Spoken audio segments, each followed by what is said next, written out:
Hello, and welcome back to the Rose Garden. Today I have my husband with me again.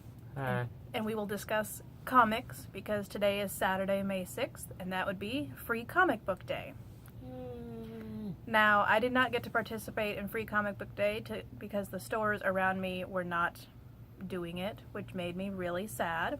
But then we decided that we would just showcase what we have, kind of. So, I wanted to start with, are comic books, graphic novels, and mangas the same or different? What do you think? I think they're both. They're both. They're both. Because technically they're all comics per se, but all got their own way of doing things. Like Watchmen, this is an epic piece of fiction which is full of lots and lots and lots and lots of dialogue and really heavy things that probably aren't fit for children. Whereas you have comics, which, well, this one actually has a lot of dialogue, doesn't it? But you have like Mad Love, which is more about the art than the dialogue. It's more style than substance. Yes.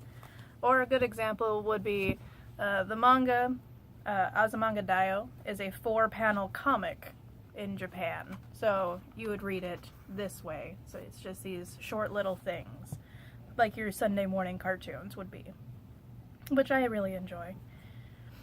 And mangas are just comics, but From Japan. From Japan, because you have like your weekly or your monthly little booklets of the little chapters that would come out. Hi, Deimos. So then, would we say that original things like Batman and Superman, are they any better or different than adaptations like Last Unicorn or the Star Trek comics, Alien comics? Well, they're all definitely different, but I wouldn't say that one format is better than the other. I think, just like lots of people like different types of movies or video games or music, there's just tons of genres to every manga and comic book out there. Would you say that comics have been hurt or helped by movies? So we've had the Tim Burton Batman, or even way back to the Adam West Batman TV series. Has that helped or hindered the comic franchise? I would say all the media exposure they get through movies and television shows is good for comics. They increase the reader base if people want to get interested. But for the most part, they do have a lot of negative side effects, like the Adam West show making the Batman comics more campy over time because they wanted to be more like the show. But then you have stuff like that comes along and... Yes, The Dark Knight Returns, which is one of the best Batman books ever, where everything just goes completely full tilt with a female Robin and a very hardcore Batman who is just beating up everyone in his way. And that in itself got Batman out of the Adam West era where it was campy, and Tim Burton was inspired to direct his Batman movie, which was a lot more dark than Batman had been in the past. And then you have things like the Judge Dredd series, which then inspired its own different movies. Then people go back and argue about which one is more real, but at least that means people are reading it. Yes. I probably would not read Judge Dredd without having seen the Sylvester Stallone movie as a kid and thinking it was pretty awesome. And regardless of how much people get angry that he takes off his helmet in the movie, Judge Dredd constantly has one-liners, and almost every comic is some type of social satire full of idiotic human beings. So I think the original Judge Dredd with Sylvester Stallone was actually pretty close. Just didn't have enough aliens and robots if you wanted to match up with the comic better.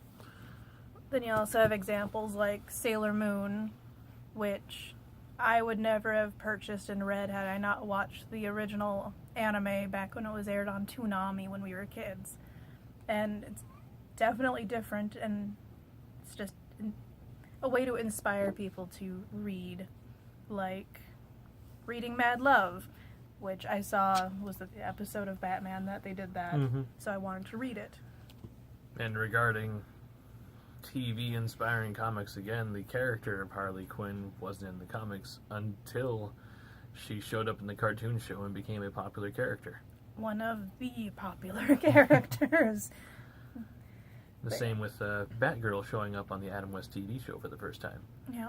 They slid her into the comics because she was on the Adam West TV show. Yeah. So do you think that movies should stick to their source material? They'd probably be better for it if they tried to stick closer, but I understand the attempts to modernize or over-dramatize. It's like the argument of if they should stick to the source material for a book. It's like, I'm fine with changes as long as it enhances the story, but when you make changes that detract or make no logical sense, then I get pretty angry. I completely agree. Yes. Especially when you've got a completely good story there, and you just decide to mess around with it for no reason other than to say, I did something different. Yes. Do you have a favorite comic or a comic series? I'll take a leap and say it might be Judge Dredd. Overall, probably Judge Dredd, especially now as an adult, but as a kid, I would definitely say Alien vs. Predator comics. And such an awesome interest gets combined with Batman vs. Predator, which is a thicker book than most. And yeah, this is a joint venture by Dark Horse and DC, so it was just full of all the blood you'd expect from the Predator ripping people up. And eventually, of course, Batman does kick the Predator's ass. Spoiler. Because Batman is the greatest superhero ever, without superpowers. If we leave out the manga side, if we talk about my favorite comics, they would have to be the Dragon Age comics, I think. They're pretty much the only ones I've intensively read. So I have the 3 hardbacks of the Dragon Age comics, which, if you play Dragon Age, you should really read these. They're really good. They cover the adventures of Alistair, Isabella, and Varric. And they're on the quest to find Alistair's father, which if you haven't read the novels, you should read the novels, because those are good too.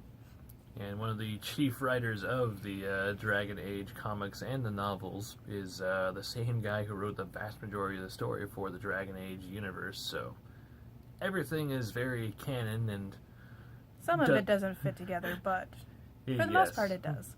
Mostly from Dragon Age Inquisition. That game kind of went its own way. Yeah, Inquisition tried to do things right, but then threw a lot of stuff out the window. I still love it. I really do, but... Yes, it's a good game. Not a perfect game, but a great game. Yes. Do you feel like comic books or their characters are influential on society? Yes. Absolutely. Very much. You think back to Superman and Captain America, and they were just walking propaganda posters. And even today, kids see Superman and Iron Man and stuff like that, and as an adult, you realize you can, of course, never be Iron Man and build your own exo-armor or whatever and save the world, but you can at least be a good person and fight the evils that you do encounter in your everyday life. Well, you can't really say that, though, because when the original Star Trek came out, people were like, you can't talk to someone who is millions of miles away, and now we have cell phones and iPads, and someday we will have exosuits. We will. Well, yeah, someday. You can't say that we won't. Say not everyone can be an alien from Krypton. And then you also have your influences on women. Yes and no, kind of. We have this DC Comics Cover Girls. I think you can kind of see it. And it covers, like, the history of their comics. I don't know. It's nifty. And there was a controversy, I remember, with Spider-Gwen and some of the poses they were putting her in. Yeah. But then Spider-Man was in some of the same poses, and no one had any care in the world about that.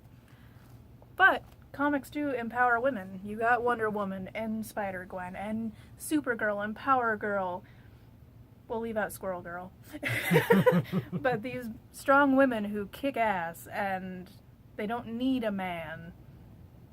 Yes, we'll skip some of Wonder Woman's past. Some. I would argue she never really needed that Air Force pilot. I'm pretty sure he needed her. Yes. Yes, he did. But I do think that comics have influenced people, either to become more creative or to build something they love, or to make movies that then will inspire other people. It's a big cycle. And before we wrap everything up, you have 2 more things you haven't discussed. Which I guess could be a... This is the New 52 Zero Omnibus, and I'm well aware the New 52 universe has ended because it was not critically acclaimed by the community interested in DC Comics. Which does bring me to a point that I am annoyed with, that these comic universes keep building themselves up and then exploding themselves because they want to make the same story over again. It's like reboot. Always Do it. rebooting. Which gets very annoying, but then it's becoming a thing in modern society too, since you have 80s movies becoming TV shows, and it's just... 3 different Spider-Man movies. Yes. And you know eventually the Avengers and all them will have to reboot because they're getting to a point, or how many times has Fantastic Four gone through theirs? I believe 3 official times. The first movie never even saw the light of day because everyone knew it was too horrible to release to the public. And then you have XMen, and so they did the younger X-Men to try and push themselves back, but now they're at an end again, and they're gonna... I personally enjoy all the X-Men movies except for X-Men Origins Wolverine. Yeah.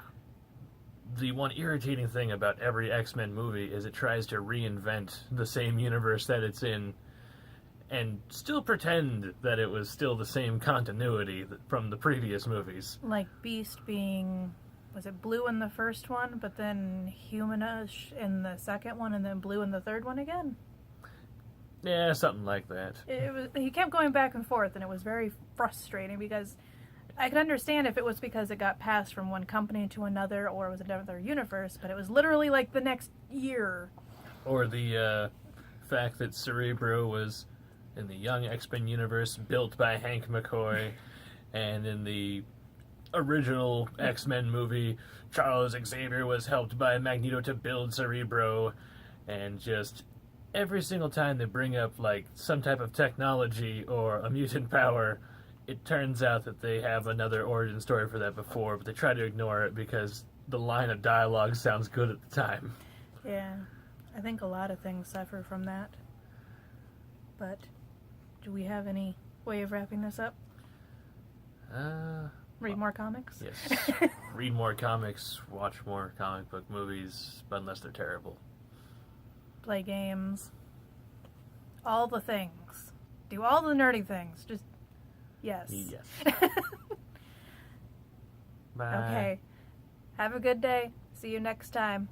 Bye.